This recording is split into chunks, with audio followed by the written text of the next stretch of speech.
You got a good person in your life. Don't let your own past, your toxic past, and your toxicities mess it up. So there's a common question, especially for a lot of us chosen ones. You know, we've been through the ring, we've been through the fire. We was born in the fire. The thing about it is, when you go through life, sometimes you can deal with a lot of toxic people, and especially people who have toxic households and families. 9 times out of 10, you're gonna repeat that. So you're going to see growing up patterns with your friendships that you had. You're going to see growing up, when you start to reach adulthood, patterns with your romantic relationships and things like that you had. You're going to see patterns there between all of those people. And then you'll get to a point where you're like, man, I hate all people. I hate all women. I hate all this, because it feels like no matter how you try a different person, you could try a different race, you could try, some of y'all, you could try different this and different that, because some people think like that. But you can try these different things, and you'll realize that if you don't change yourself, I don't care what race you go to, what corner of the earth you go to, what tax bracket you decide to go to, whatever you decide to go to, nothing is going to change. You're going to continue to different face, same energy. So for some of you who this video is for, you really do have somebody in your life that has been God sent. You really do have somebody in your life who could be your divine life partner. You really do have somebody in your life that loves you. You really do have somebody in your life that's healthy, and that's why it's not recognizable to you. That's why it doesn't feel right. When you've been through toxicity your whole life, you came up toxic upbringing, narcissistic parents, narcissistic relationships, abuse, physical abuse. If you had a pattern of that your entire life, and that's the only paradigm that you've seen, when somebody comes in your world and they're not that, and they don't have that toxicity, the first thing that you're going to do is you're going to want to start to reject that. You might embrace it for a little bit at first, right? But then you're going to reject it. What you're going to start seeing is the same thing that all those toxic, abusive people did to you, especially the ones who raised you. If this person doesn't have that energy, then you're going to be the one to express that energy. And then you're going to be thinking, oh, this person is this person is that. This is not my person. Did God send this, or did the devil send it? And this is the confusion that comes from people, especially people that got narcissistic upbringings or toxic, dysfunctional families. It all goes in the same thing. Narcissists, sociopaths, abusers, whatever you want to call them, alcoholics, whatever you want to say. For a lot of people who've dealt with that, or dealt with certain types of neglect or emotional neglect or emotional and mental abuse, when you start to get into the real world, then it almost seems impossible to be able to actually have real relationships with healthy people. It seems far-fetched. And then even if you are like, you know what, this person hasn't shown me anything, in your mind, you're still going to tell those stories like, this can't be right. This got to be too good to be true. And all of it is happening because, first and foremost, this isn't recognizable to you. It doesn't feel normal. It feels uncomfortable. It feels like, something ain't right with that. When really, no, it's not that. Everything is right with that. But you're just used to what you're used to. When you grow up in a toxic environment, when you grow up with mentally, emotionally, or even physically abusive people or parents, it distorts your entire paradigm. It distorts your entire mind. It literally distorts your brain. It literally affects the chemicals and the chemistry in your body. Some of you who grew up in those toxic environments probably grew up having migraines all the time, probably grew up sickly, probably grew up feeling type way. A lot of y'all I know were depressed from kids, and you probably didn't even realize it until you got into adulthood. And if you got diagnosed, then you're like, wow. And then maybe you think back to your childhood like, yo, I didn't even realize I was depressed that entire time. But it was normal. It's dysfunctional, but just because something is dysfunctional is normal. Let me give you all a quick side note to give some purpose and to speak to something that needs to be spoken to. For people who have been abused, for people who have been sexually abused, especially, or assaulted, and especially when they're young, even if it's when you're older, but we're talking about when you're young right now, when you're not an adult, when you're a child. Some people who are abused, and especially if it's by their parents in that way, they don't even understand, if they're not exposed to the rest of the world, that that's not normal. Okay? And they know something doesn't feel right. Like hold on, no, pause. Because I don't need anybody to take this out of context. As kids, we come in this world with the Spirit of God purely. So but you can see that something doesn't feel right, but you just don't have any context. You might think like, I guess this is how life is. I guess this is how adults are. I guess this is what happens. I guess this is what fathers do to this, or I guess this is what mothers do to that, right? And then it's not until later when maybe you go to school or maybe you talk to somebody and you're like, you don't do that with such and such. And it's like, oh my goodness, you didn't even know. So this is the same thing with abuse. I'm giving that example because most people will see somebody who was abused as a child and be like, oh, why didn't they say anything or this and that? A lot of times people do say things. That's another story for another day. But for a lot of people who's never been abused or never have dealt with people who've been abused and have been, studies that, then you wouldn't understand. A lot of people like, why didn't they say nothing? Why did this and that? But it's much more complicated than that. And I use that example because for those of you who've never been abused, those of you who came up in a childhood who you weren't being touched in weird ways by your parents, who you weren't being touched in disgusting ways by your parents or adults around you, then if you hear somebody else say that, it's like, wait a minute, what?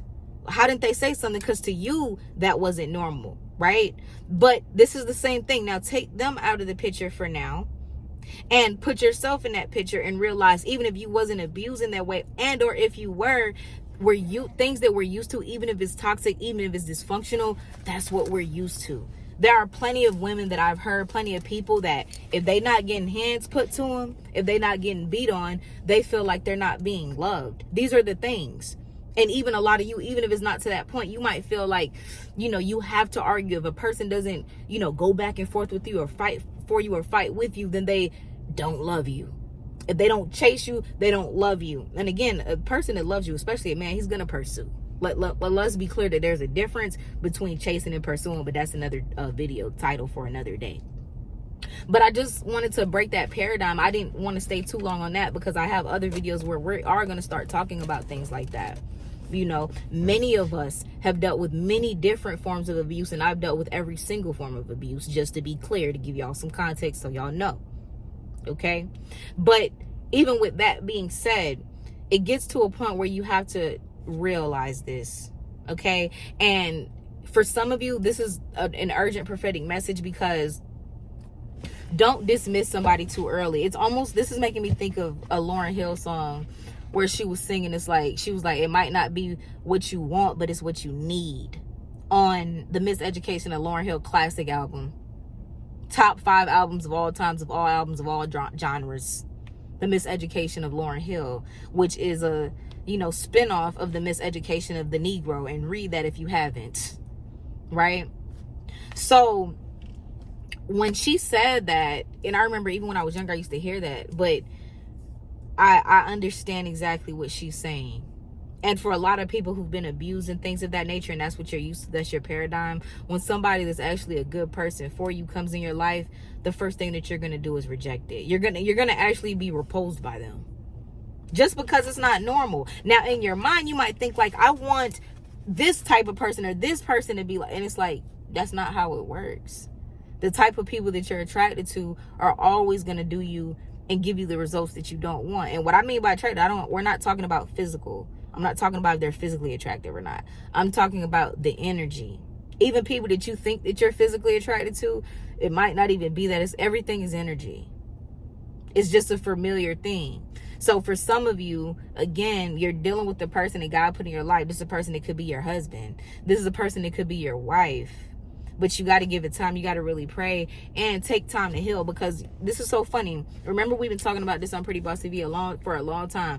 God is putting the king and spouse together, putting the king and spouse together, putting the king and spouse together. What he is, and he already has for many. But what's going on now is a lot of people are with their kingdoms, but they don't realize it because it's just not familiar. And it's not what you were expecting, because what you were expecting subconsciously was toxicity.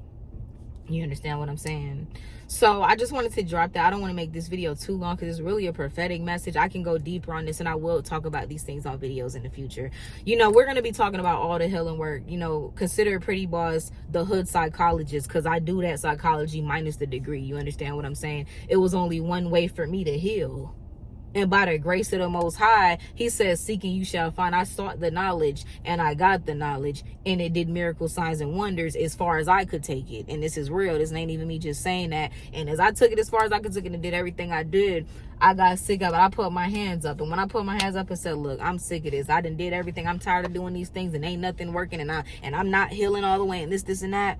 And in that, after I did my part, after I did the work, I got the touch. Like, God really does heal. He will seal the deal for you. Some of you are dealing with certain types of trauma. Some of you think that you'll never be normal or something's wrong with you.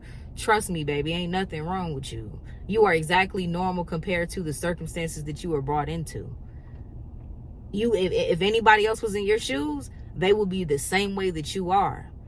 But you also have the ability to be renewed. You also have the ability to be a whole new being, a whole new person, and that's what you're becoming. It's a process. So be patient with yourself, and just, again, remember, don't write a good person off. A person is good for you because you're expecting toxicity, trauma, drama, and pain. When you grow up in pain, that's all you start to recognize, and you look for it, not realizing that's what you're looking for. When you grow up in pain, peace is uncomfortable. 30 Days to Success Academy. This is where you can get our 30 Days to Success program. Anybody listening to this, any of you that are dealing with certain blockages in your life, I don't care if it's your finances, your relationships, wherever these blockages are showing up, it's all related to one core element. Okay, one core element is a seed. You got to think about everything that happens in your life, the bad relationships, the money issues. Those are the fruit.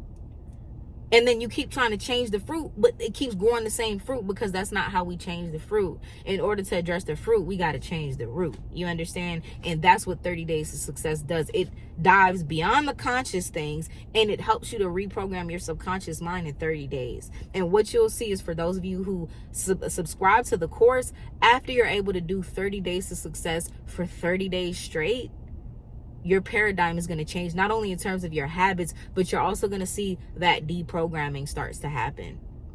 Okay, so that's available on 30 Days to Success Academy. You can also go on prettybossTV.com and access everything that we have available as far as our resources so far. We have free resources as well as the academy. And then remember, we also do have 30 Days to Success workbook available on the website. Okay, so I love you all so much. Don't push away what God has created for you. You're worthy of great things, and you deserve to be treated like a queen. You deserve to be respected like the king that you are. I'll talk to y'all soon, y'all willing. Peace.